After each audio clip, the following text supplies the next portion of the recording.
दिन में विद्यालय जातीय पताका उत्तोलन करा जाए। 2 दिन करा जाए ना, को दिन करा जाए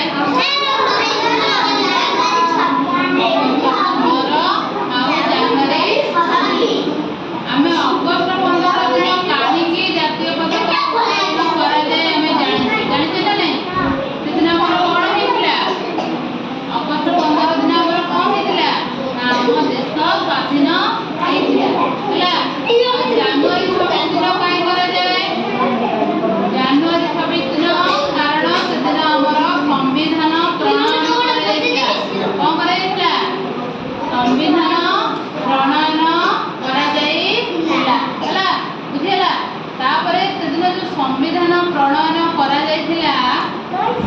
किए प्रणयन कराइले ना डॉक्टर बी.आर. आंबेडकर आमर कौन करथिले ना आमर संविधान प्रणयन करथिले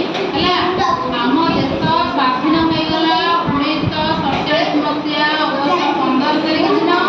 किंतु आम देश स्वाधीन हेले आम जो शासन खसड़ाटा अच्छी प्रस्तुत हो नथिला आमे इंग्रेज मानकर ब्रिटिश मानकर शासन खसड़ा को अनुप्राणित करुथिले हला ताको शासन खसड़ा को त्याग करके आम भारत के नूतन शासन खसड़ा प्रस्तुत करागला जोटा कि दिन प्रणयन करागला ना 1950 मसीहा जनवरी 26 तारिख दिन आमर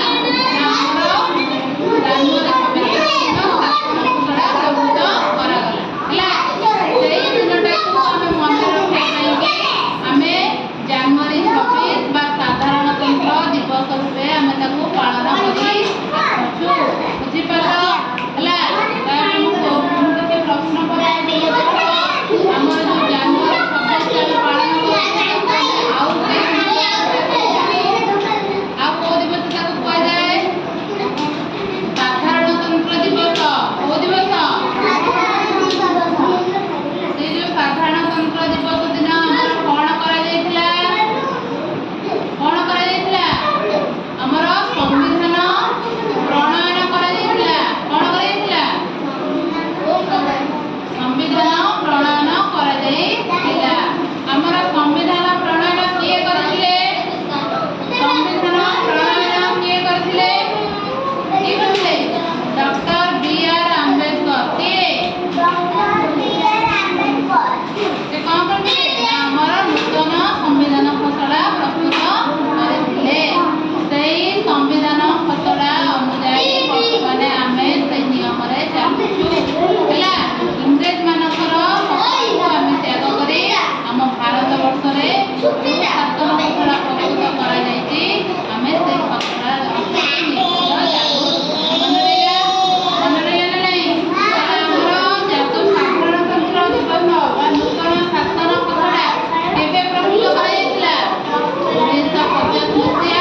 जनवरी मास 26 तारिख दिन जनवरी मास 26 तारिख दिन है कौन कर नूतन शासन खसड़ा प्रस्तुत कर मन रहा ना नहीं आम से दिन कौन करूँ विद्यालय को आसिकी साधारणतंत्र दिवस दिन आम विद्यालय को आसी कौन करूँ आसिकी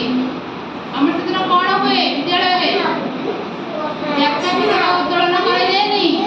से दिन जातीय पताका उत्तोलन कराए एवं से दिन आम जे अच्छा नागरिक नागरिक से किए ना राष्ट्रपति से लाल किला ठारे कौन करती ना